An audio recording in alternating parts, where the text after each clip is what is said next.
What's going on, ladies and gentlemen? Welcome to Double Coverage. We hope you're still living, loving, and breathing sport. I am Dom with the great man Sauce. This is Magnificent 7, number 2, episode 2. And Saucy, we've got a good friend of ours, and not for anything, he's a big part in the hobby, and we speak to him pretty much every day, Sauce. Every day. I don't know if we actually speak to him. Sauce never replies to my DMs. He never talks back till I make comment. He just ignores everything I say. Like, I don't know. I was worried I'd offended him. So no offense, mate. No offense.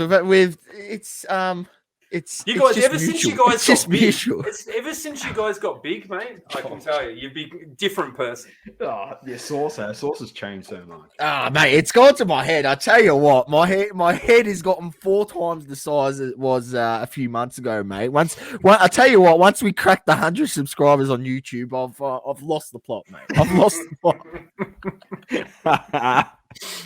We're not even making enough to go buy a fucking Chopper Chop from the supermarket. That's how well. But it's not all about the money. It's not about the money. It's about the love. It's about the love of the hobby. It's about the Chopper Chop, not the money. But at least get me a 7-Eleven $1 coffee. That's come on. Chance, no chance. We've got Shane Panther here, who is he's a part of everything. He's a part of the Talking Cardboard podcast, the Card School podcast, which he rarely makes an appearance on, and is involved with Moneyball Sports Cards, which is Repack, and this is something that we will be discussing. And just a disclaimer: this podcast will go left very quickly. This is just what it's like. The chemistry between us. We just like to have a laugh. So if you're easily offended, please stop listening. Let's go for it, Shano. So yourself, how did you get into the hobby? When did you get into the hobby? I think it's somewhat a story similar to everyone. You know, everyone's got that story. They're into cards when they're younger. I was quite lucky. One of my best mates bought a card store. He was 18. We were probably 16 or so in a rural town where I grew up years and years back.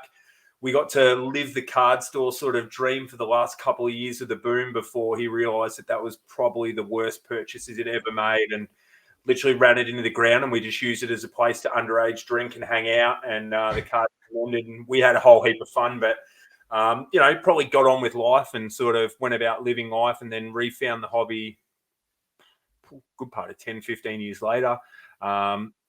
And, as I said, it's a similar story. When you come back with a little bit of extra money, you've got that disposable income, you've probably got a little bit of extra time, you've been through that sort of going out stage, and you're probably a little bit more grounded, and you're looking for a way to burn that disposable income, and found a fantastic way to do so.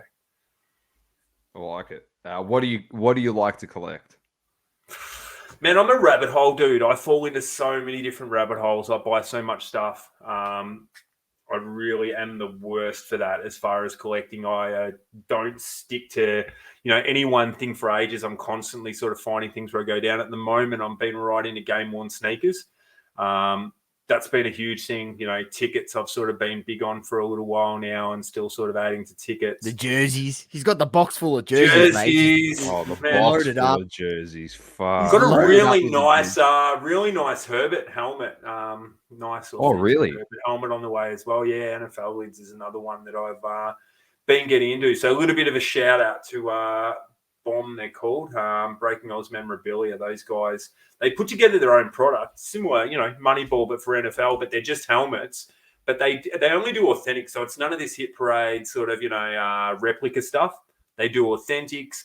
They also do them up. So there's all these different add-ons with the visors and all this different stuff where they do these mods. And these guys are brilliant. It's almost like art. Like literally some of these helmets look amazing. I'll send you guys a picture of the Herbert when it lands in the mail. But very nice. They are nice.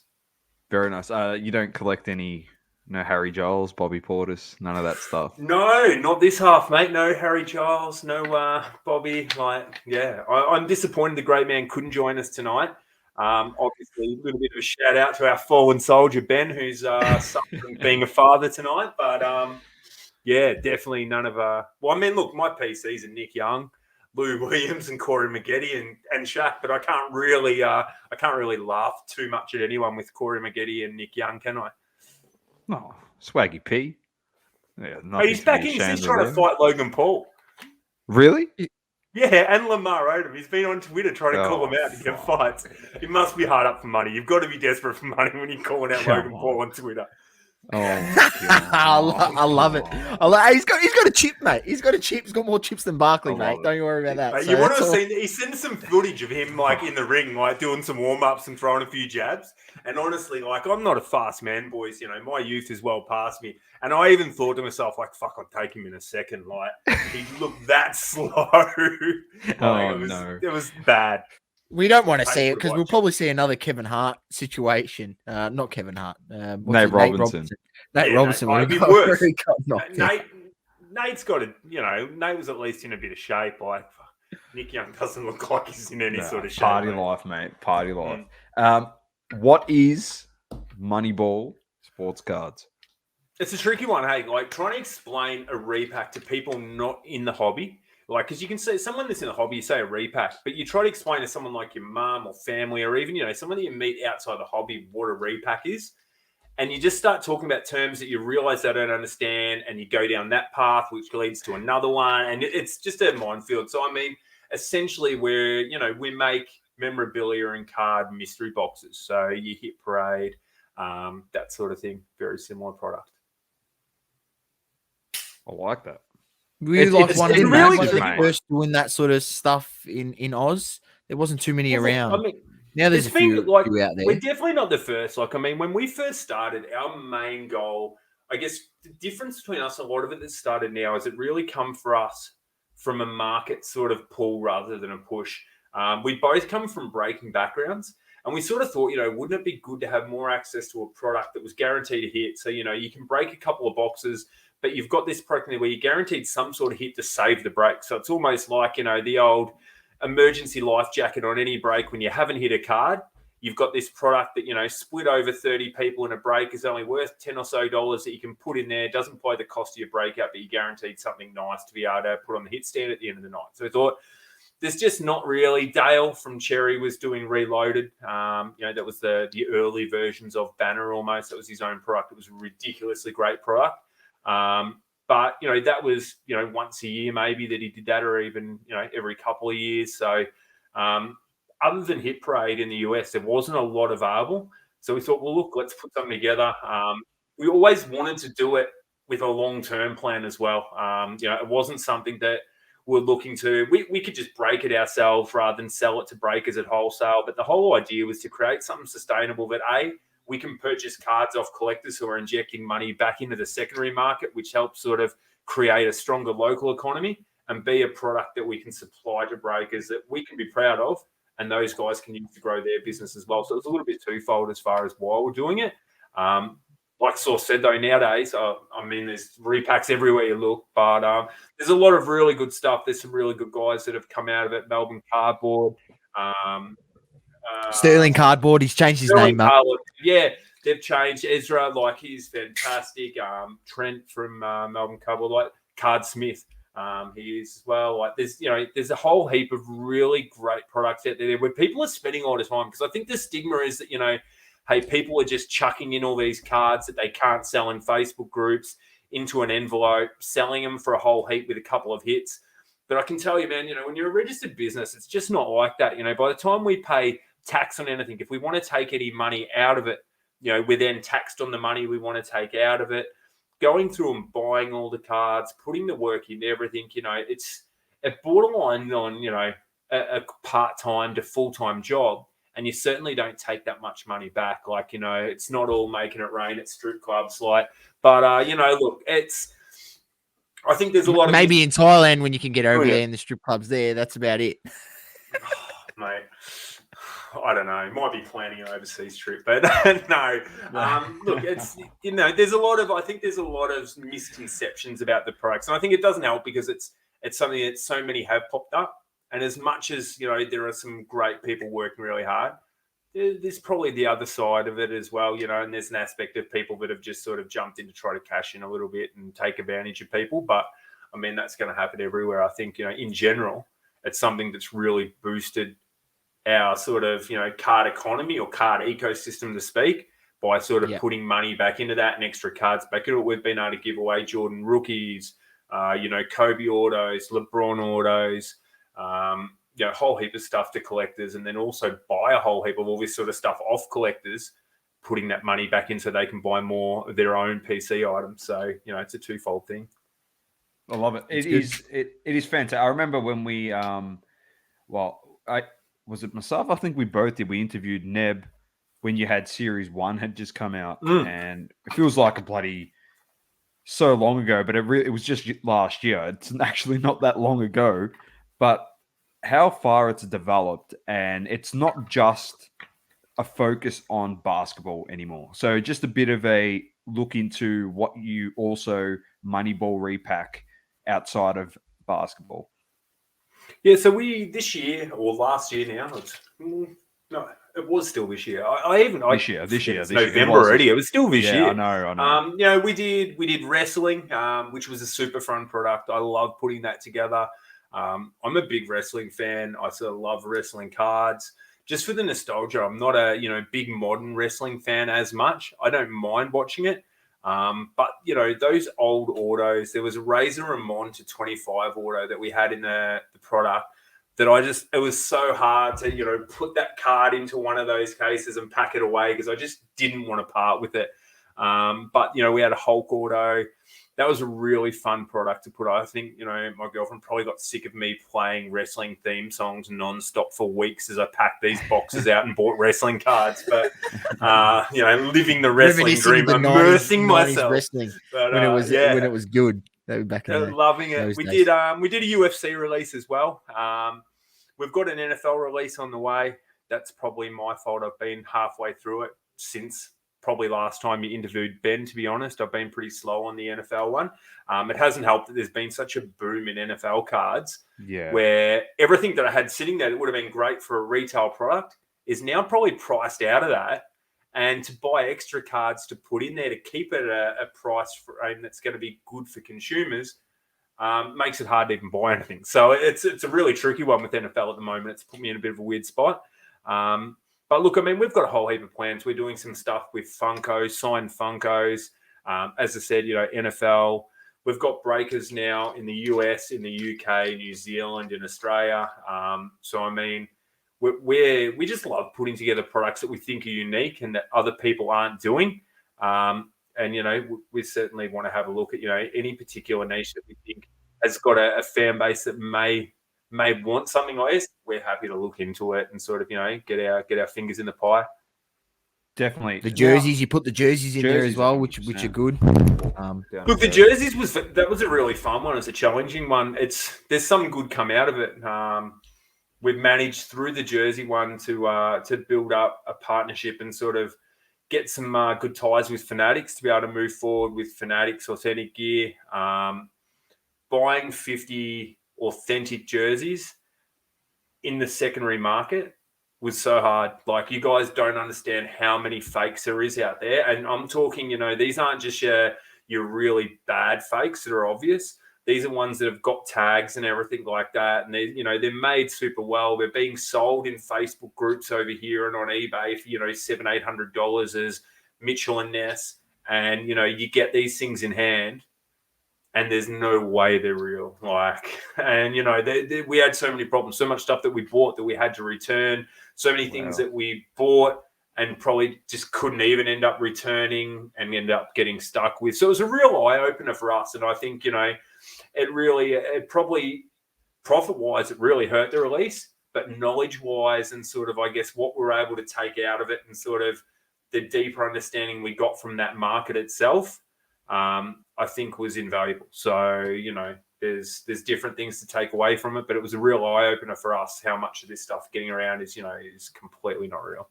Like, the autos are real, but the authentic gear.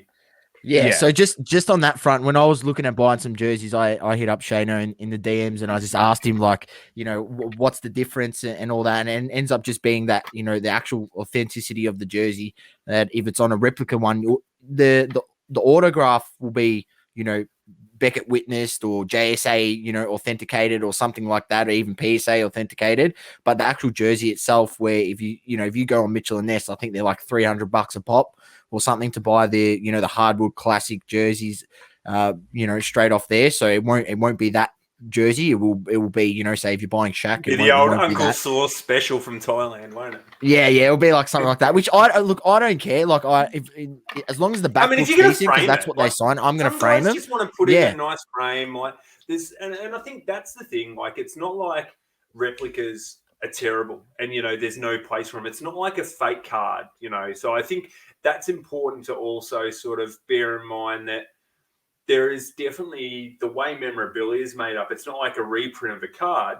There is a market for replicas, and I think, you know, there's a spot in the market for them because, like you said, the autograph's still real.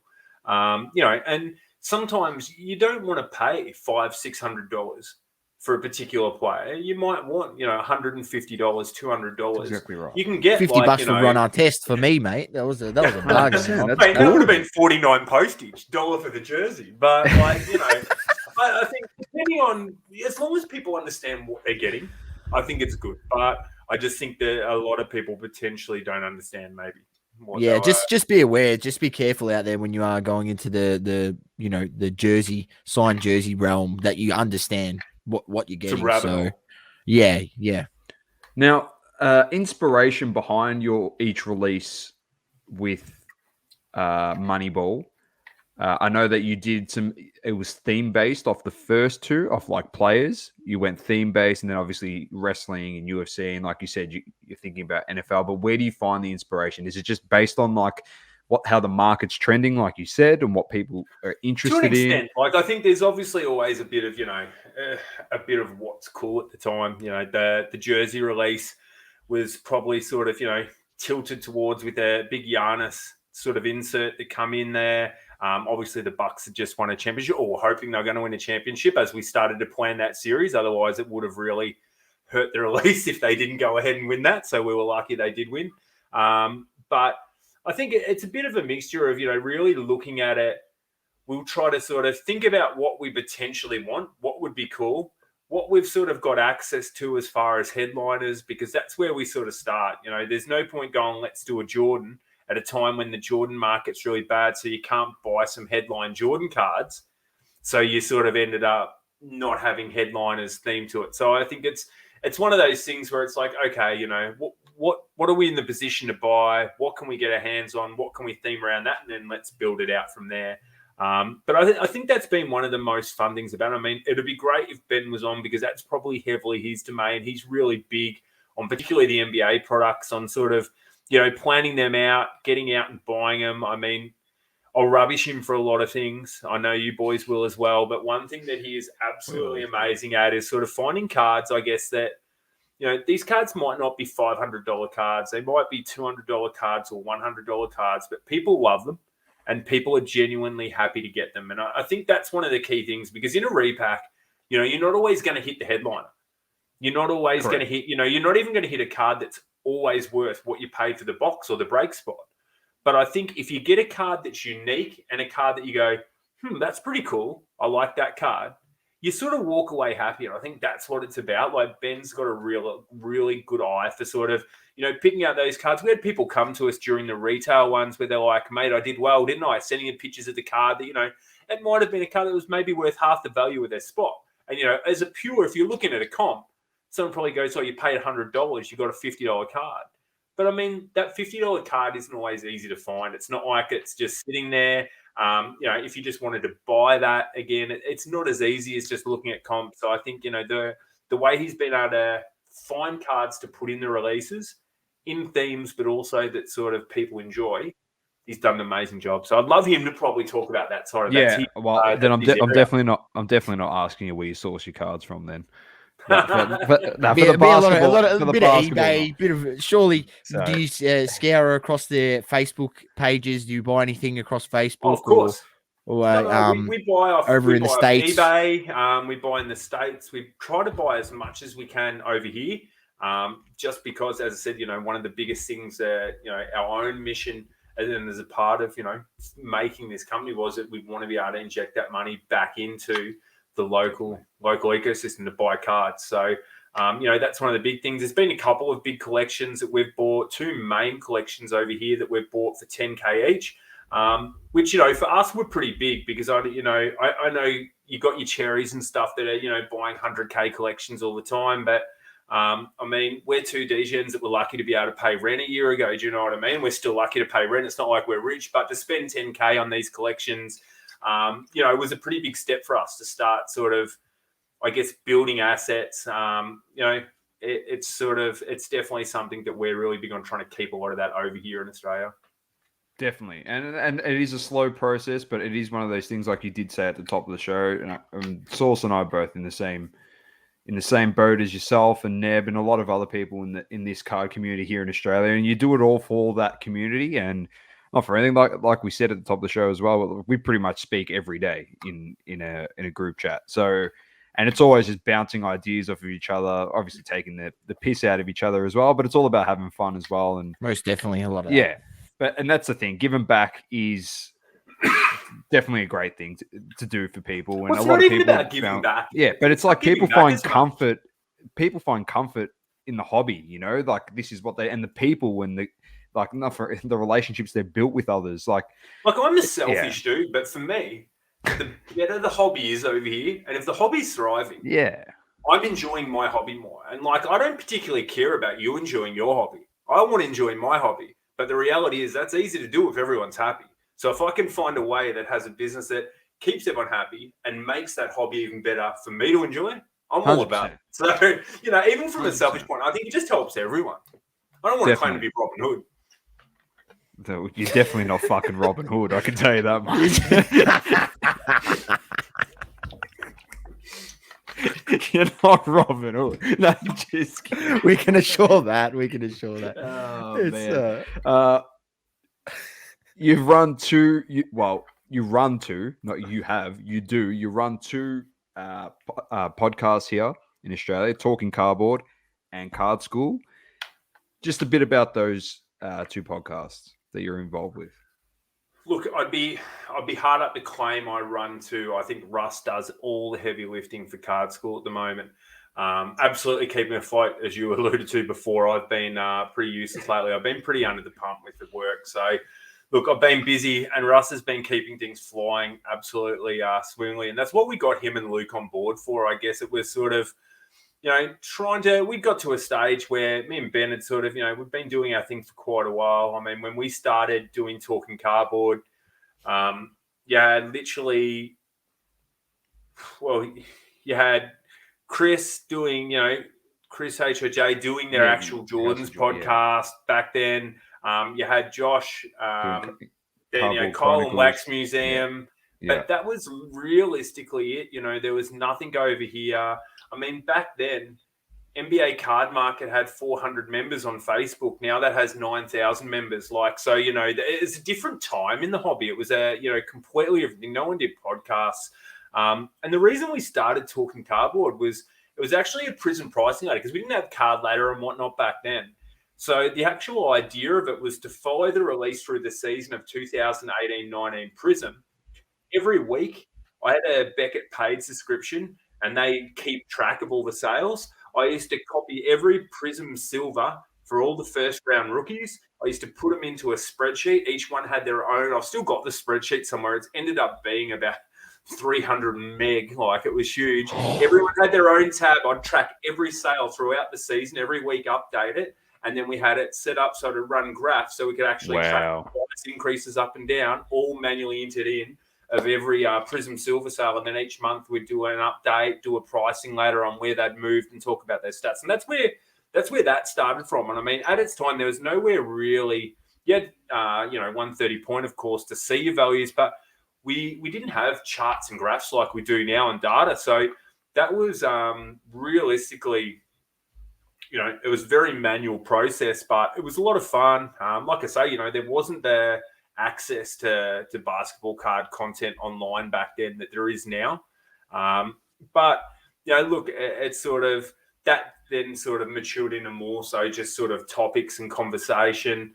And then sort of into Card School, we wanted to sort of get, both me and Ben knew that we probably haven't been giving it the probably justice or attention it deserved. We both had sort of obviously other commitments, whether it be through personal life, work, just other hobby stuff.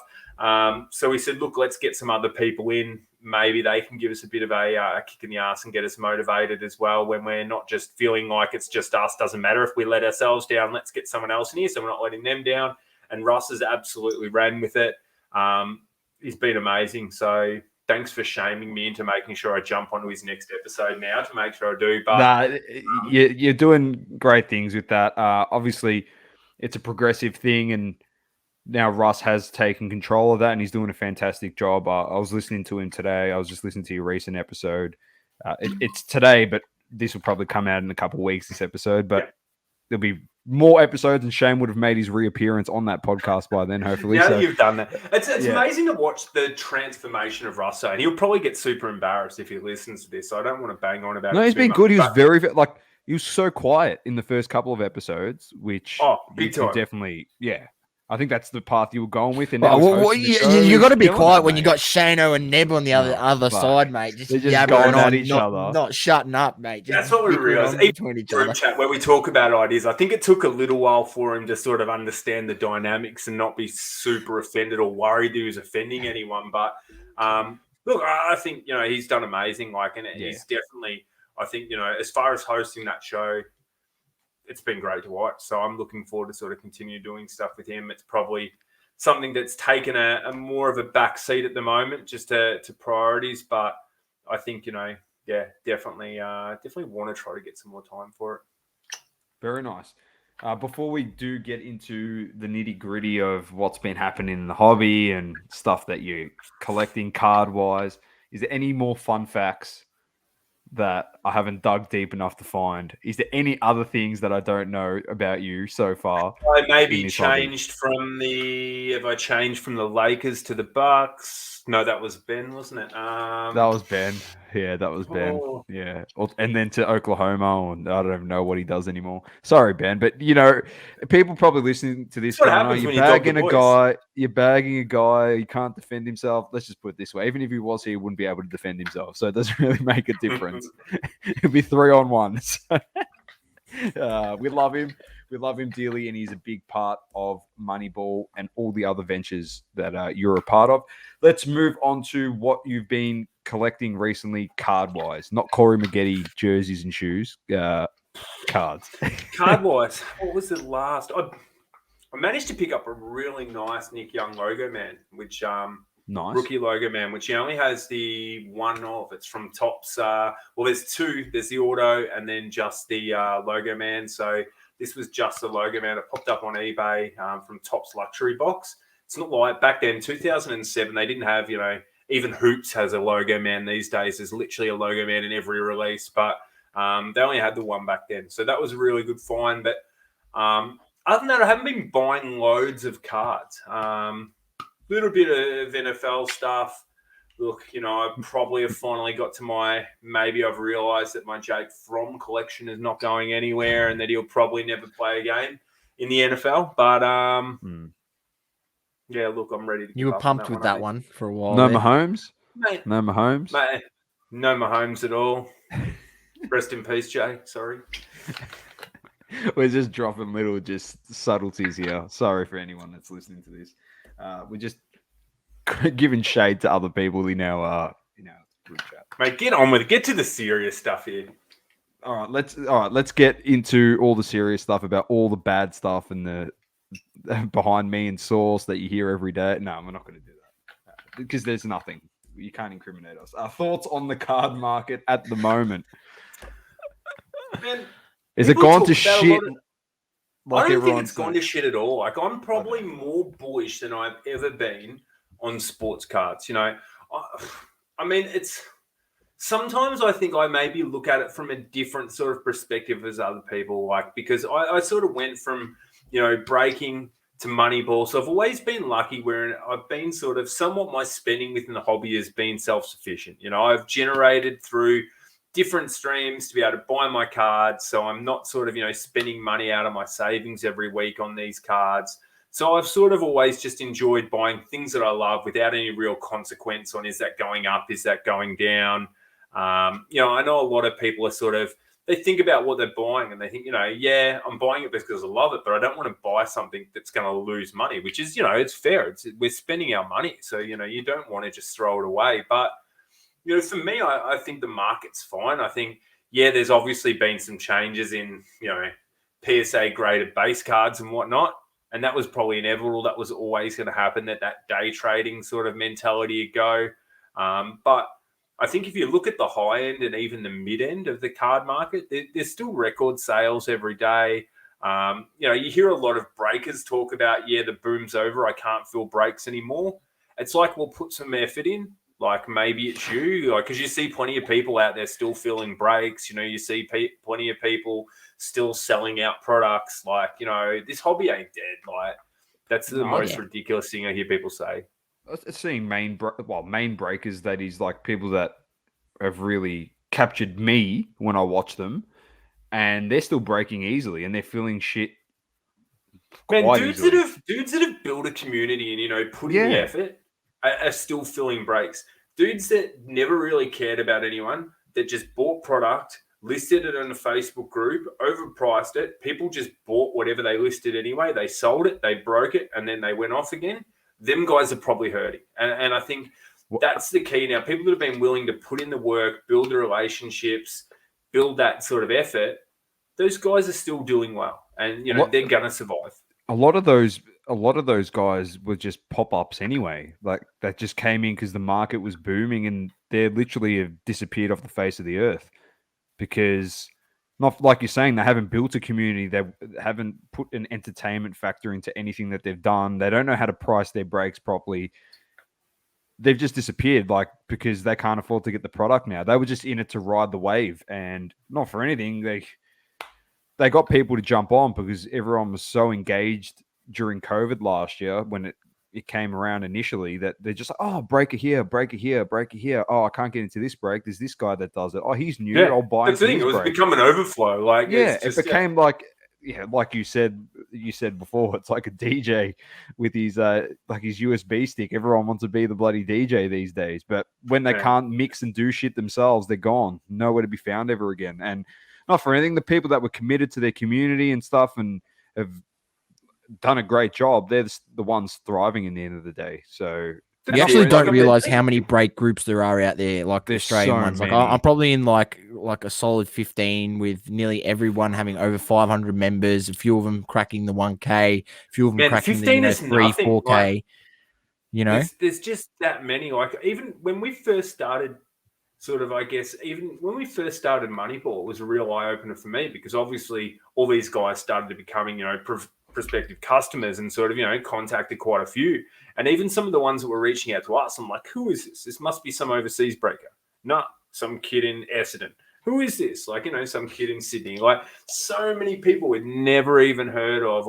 And like you say, they're just hiding in different little Facebook groups, Instagram groups. And I mean, hey, I love it. I love that people, even those people that jumped in and rode the wave, like, I mean, hey, they helped us move the hobby to where it is today for us. And, despite, although there's obviously a lot of bad that come with it, I think it's one of those things that had to happen.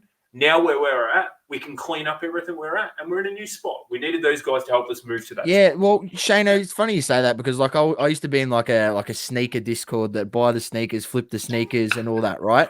And a few of those guys that were in that Discord, that when I told them that I buy and sell, cards, and they're like, oh, what's this? So they've come over to buy and sell cards, and it's been 10 months since they've come, and they're still here, and they're enjoying it, and they're collecting. So they've come over to this hobby as well, and they buy and sell sneakers, but they're also now buying and selling cards and collecting cards. So there's also been people which have come across from the sneaker game, and we've seen that in America, where there's big sneaker people. I think Paul Wax was one. The Vinokur came from there. Vinokur, Michael Vinokur, he used to be like massive into sneakers, and then he now got his own hobby store in Miami and stuff like that. So I think other people finding other interests.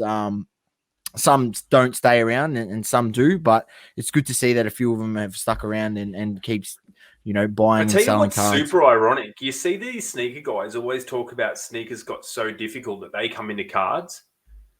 Anyone that had been in cards for a while, I felt that cards got that difficult.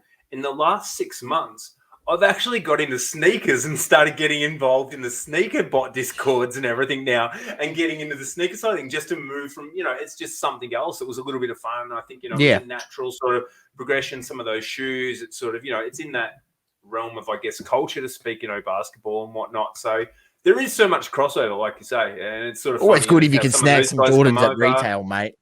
Oh man, I Always got good if you addicted to snag going some in every Jordans at raffle, retail. signing up for every raffle, and just trying to get the But that's the with retail raffle. but that's with everything though. Like in cards, a lot of people have had different hobbies, and they find that there's other things and interests. And man, I used to collect. Well, yeah, I don't anymore, but I used to collect Funko Pops, and you can ask Source, fuck how many I've got. Like they're literally all here. I've never shown. I should probably show it in an episode or something. Nah, don't show anyone, man. Nah.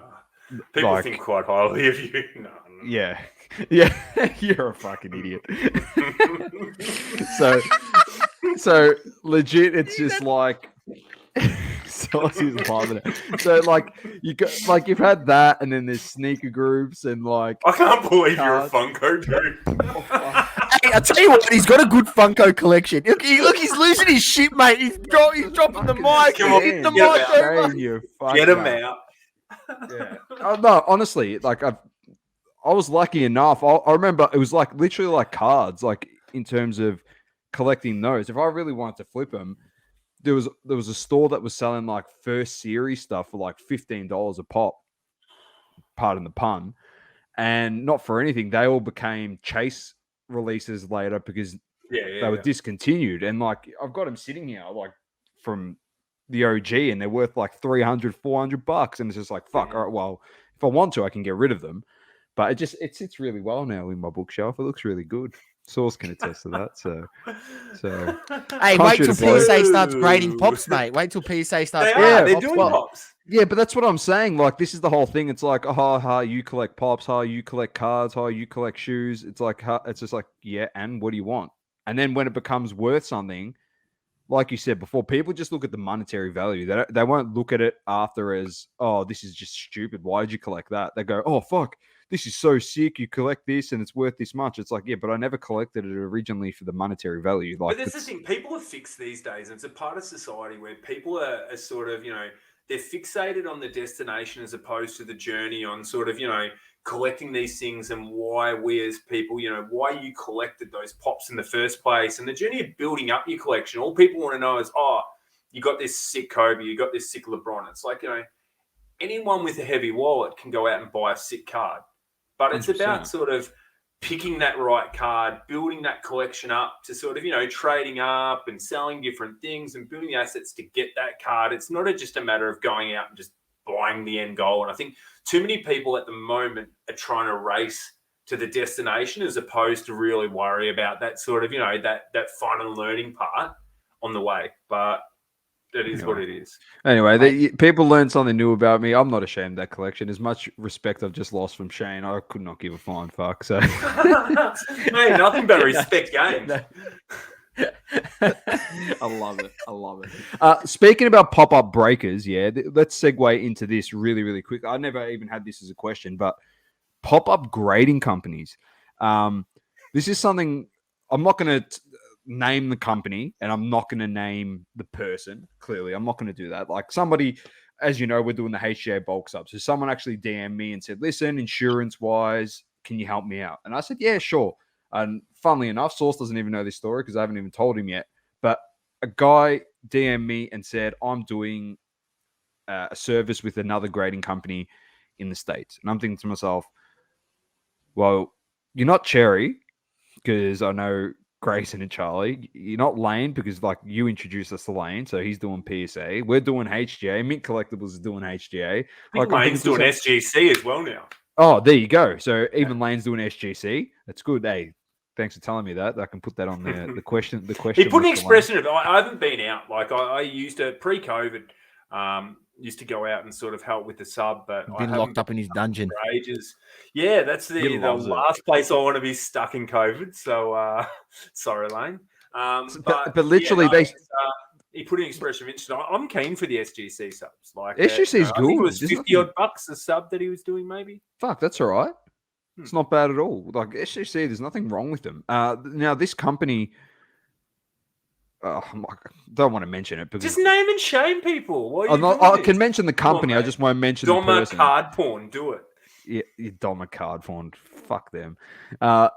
It's FGC, so it's forensic grading All company. right. All right. Yeah. And no, this so it was person- Luke. Yeah. So it was Luke. was it I Luke? tell him No. not to message people about this shit all the time. He's Was like it a Luke? born again Christian. Luke, stop this shit if you're watching. Nah. It was definitely Luke. Fuck you, Shane. It's like, why are you naming and anyway? So Mate, because I tell him to stop doing this.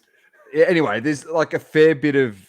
He's got a fair bit in monetary value that he's sending over there, and I was just like surprised. I'm like, I didn't realize a lot of people are grading with them because not for anything, their Instagram page is massive. It's like over 11,000 people now, and you don't really hear anything because you hear PSA, BGS, CGC, SGC, sorry, CSG, and HGA as the 5, really. Mm.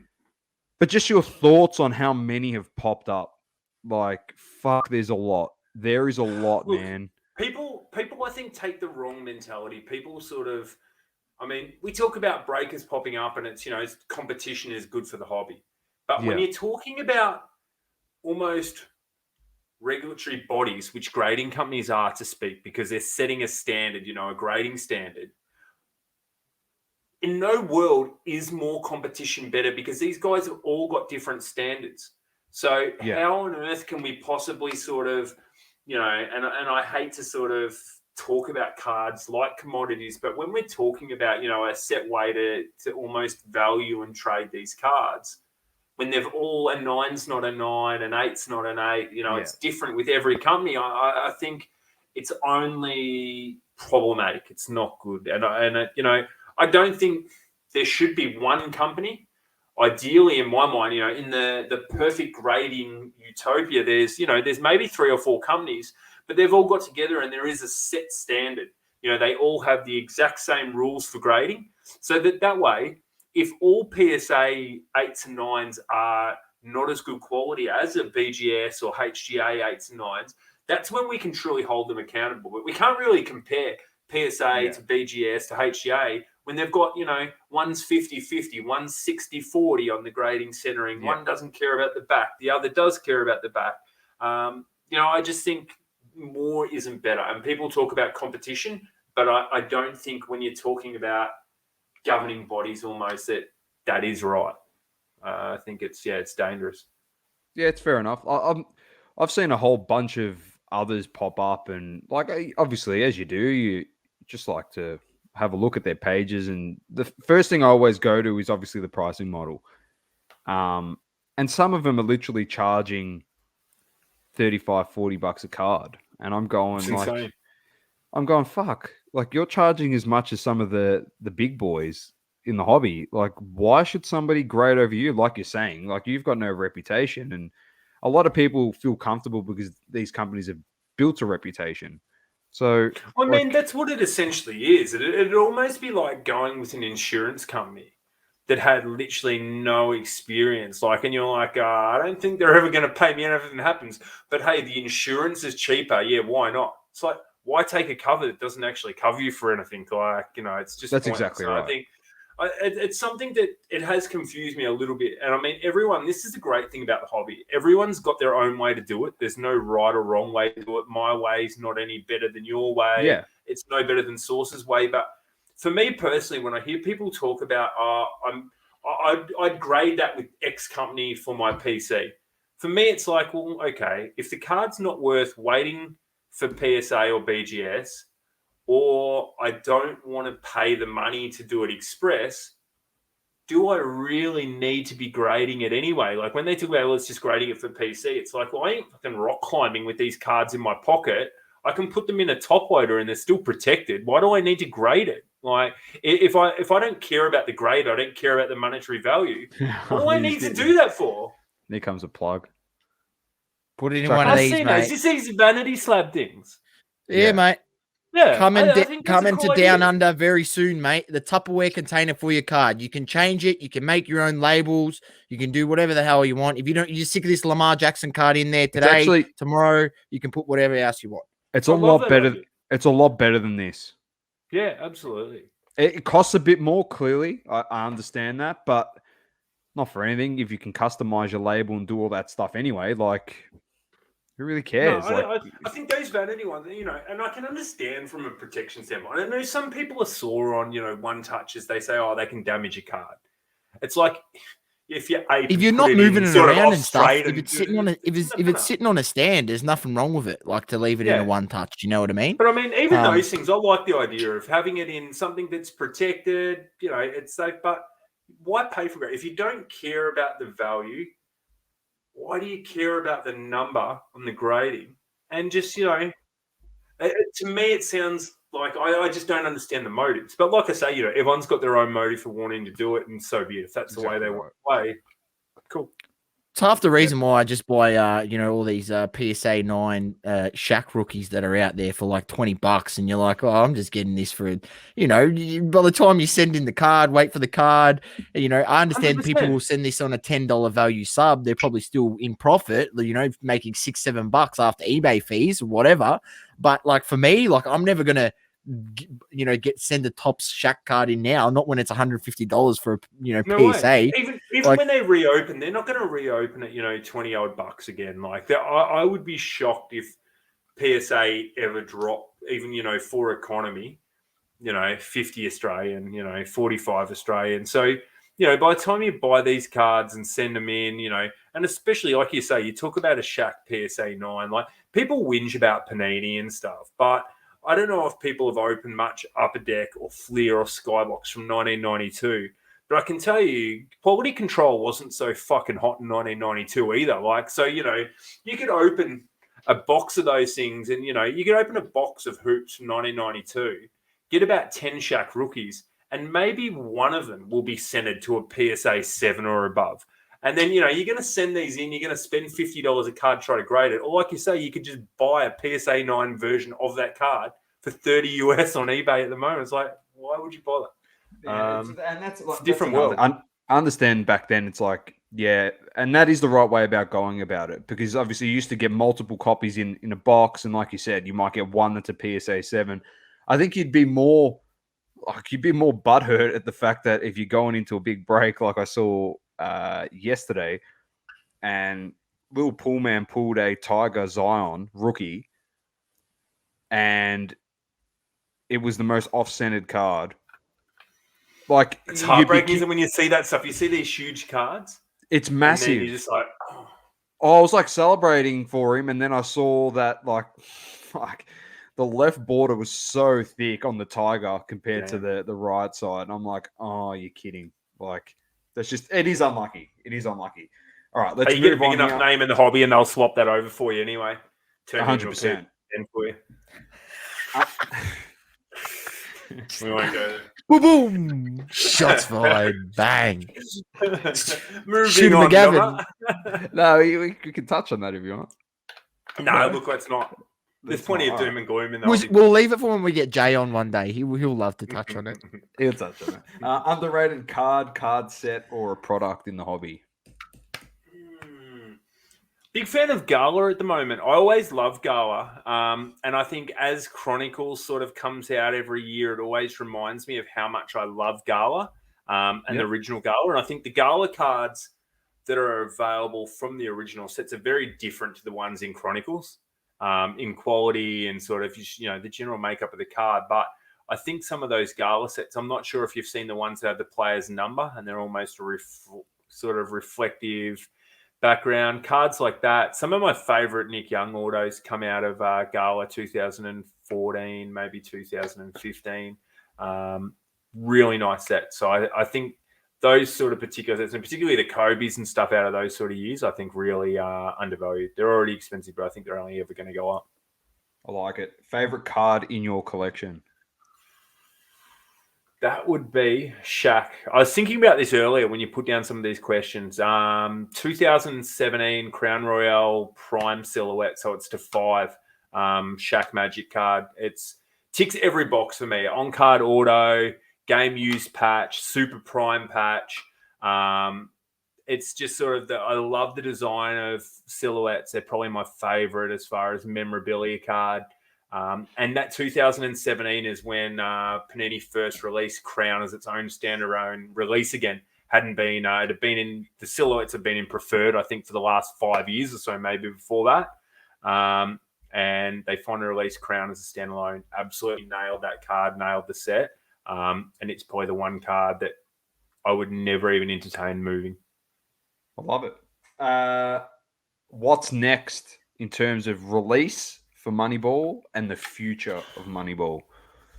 The last couple of weeks has been hectic. I've just redone our website, relaunched that last night on a new platform. We're now accepting crypto as payments as well. So it's a little bit exciting. Ben's huge into crypto. Me, not so much, but he is babying me through it. I try to explain that my idea of investing is just buying more useless memorabilia off eBay and filling up my little 2-bedroom unit full of junk that I've got nowhere to put. But yeah, we're taking crypto. We think that's a good way forward as far as the future, because I think, dinosaurs like myself can deny it all we want. It is going to be the future eventually. We've looked up a couple of different sort of projects that we're looking at doing with people. We haven't penned in. I think we're going to do a retail basketball release probably first, $99 sort of app like we've done in the past, just to get some product in sort of collectors' hands as opposed to through the breakers. It's always fun to sort of be able to, I guess, interact more direct with the collectors, and then sort of start to think about what we're going to do early next year as far as our first sort of release of next year. Very nice. And last but not least, where can we find you? Where can't you find, man? _ Shane Who on Instagram, Moneyball Sports Cards, Moneyball _ Sports Cards on Instagram, moneyballsportscards.com, Card School on Instagram. That's probably about it. That's all that I can think of. These will all be in the description, ladies and gentlemen. Don't you worry about that. Do it. Well, thank you very much for joining us. We really do appreciate it, mate. It's good to see you in video. We'll probably see you in person very, very soon as well. I can't wait. Everything's starting to open up, so it'll be good. Quick note as well, boys. As much as you've sort of appreciated our journey, I just want to appreciate you boys' journey as well, because we've been sort of, speaking to you guys from the start. As I said, when we were first doing Talking Cardboard, there was literally no one else doing podcasts. And it's like one of those weird things, like I'm like to Ben, hey, there's some other guys that do like a podcast about cards now and sports. And he's like, what do you mean? Who would do that? Like, it's only us that does this thing, isn't it? I'm like, no, there's these other guys doing it. And obviously we started chatting to you guys, and I've really enjoyed you guys' journey. I think from sort of, even just the original content you guys are putting out, but how much content you put out, the F1 stuff, the soccer stuff, constant interviews, the constant stuff you guys are doing, for the hobby itself. Like, I don't think people understand the grind. People probably go, they're these Instagram dudes or whatever, the podcast. Like, I don't think people understand the grind and the time it takes for this sort of stuff. Like I said, I know firsthand how easy it is to neglect it and sort of get lazy and not follow through on things.